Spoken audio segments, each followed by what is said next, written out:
ఇది దిల్సుఖ్ నగర్ సాయిబాబా టెంపుల్ పైన ఉన్న సరూర్ నగర్ చెరువు కట్ట తెగిపోవడం వల్ల 1/2 కిలోమీటర్ దూరంలో ఉన్న చెరువు నుండి వాటర్ ఇలా ఫ్లో అవుతుంది. ఇదే హైవే, అది Dilsukh Nagar metro station.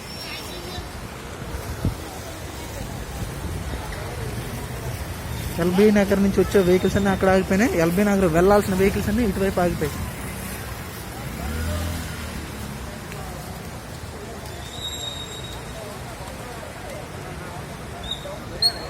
Chaitanyapuri signal వరకు వెహికల్స్ అన్నీ ఆగిపోయాయి. ఇక్కడ Dilsukh Nagar bus stop back side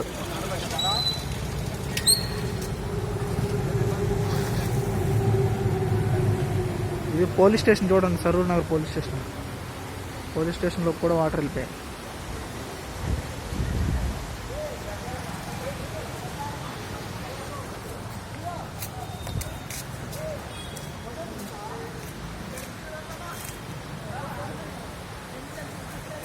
మొత్తం ఆ గల్లీ మొత్తం చూడండి, వాటర్ 1/2 కిలోమీటర్ నుంచి వస్తున్నాయి వాటర్ అంతా.